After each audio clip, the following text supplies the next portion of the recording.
Hello and welcome. It's Bashir Fuddle with lovelycourse.com as we continue our journey into project management. Today, we're going to talk about the principles of project management. Principles of project management. Those can be dissected and seen from different angles. So we're going to look at different perspectives into it. But at the end of the day, we want to capture what are the principles, what are the basic principles of project management. First, we want to look at three core things, which is the project objectives, the project constraints, and then the project lifecycle. We're going to talk about those more in other sessions, but on a higher level, we want to know what are the project objectives. What are we going to get out of this project? What are the goals of this project? If we're migrating from A to B, is it just to move it from A to B? Is it because of the cost savings? Is it because of ease of use? So that we can capitalize on that. So you always want to know the project objectives. Then the project constraints. There's always limitations. Maybe it's the deadline. I have 30 days to do it. I'm not going to be able to do it in 30 days. Maybe it's the budget that we're working with. We need to get it done within X amount of dollars. Maybe it's a certain amount of storage that we have or whatever. So as a project manager, a core principle is I need to know my objectives, I need to know my constraints, and then the project life cycle, which is something we're going to talk about a little bit more in detail. Also, objectives can be defined. We're going to talk about this a little bit more, but just to oversimplify, objectives can be defined into four main areas. When we talk about objectives, I can quantify that by looking at four simple questions. Number one, what is the output? Suppose we're building a new building. So what's the output? The output is we're going to have a new building. Question number two, what's the outcome?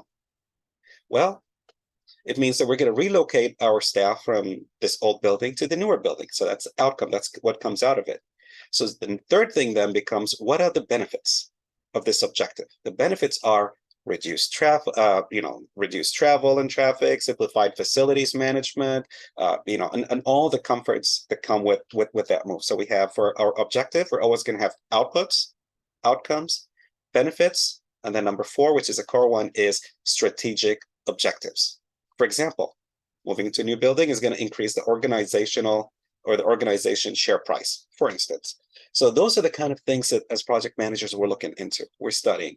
Some of the other principles, if you want to get more granular, you could actually kind of create a table. I've seen other people do it as a checklist. And so, like I said, we're going to look at the core higher levels, but then we're also going to get into some checklists that people have. Some people have done it into 12 items. So those 12 items are questions that we ask ourselves in terms of principles or project management, core principles.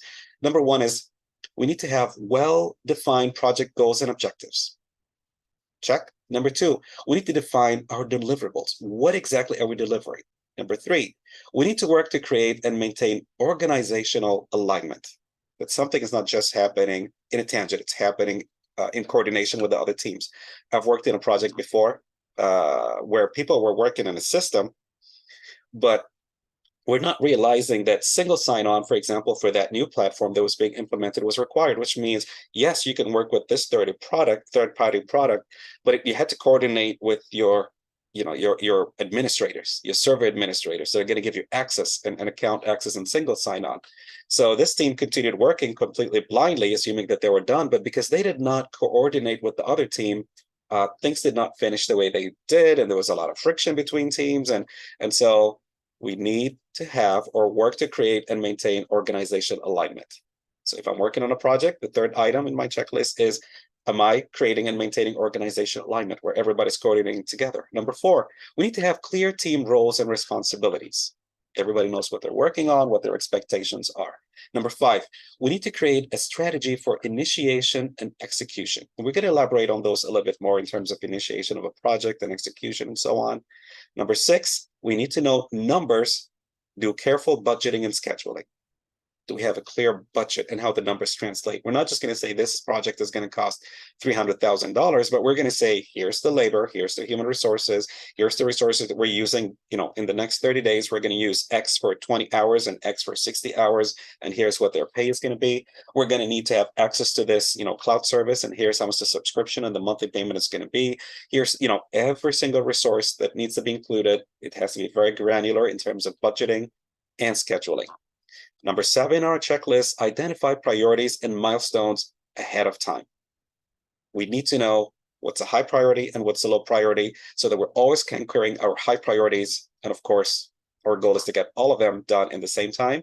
But identifying, focusing on the high priorities so they're not dropped at all. In addition to that, of course, as we said, is the milestones ahead of time. Number 8 is establish a means of accountability and responsibility.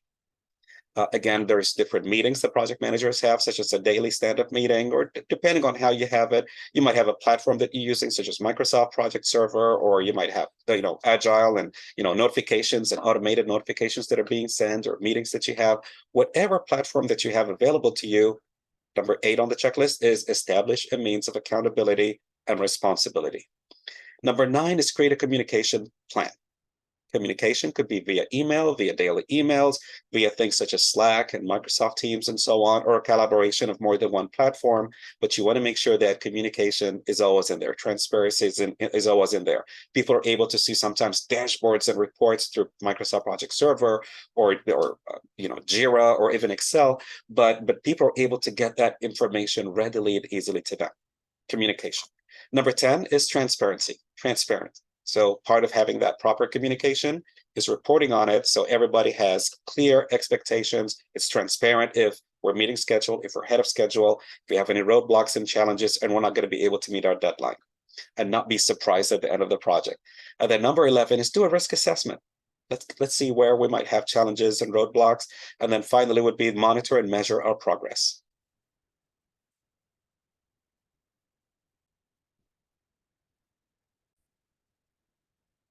So this on a higher level kind of summarizes or sums down what kind of work we're doing. And so for the assignments, we're going to go to lovelycourse.com, scroll down to project management to our course. In the course, we're going to go to the basic principles of project management,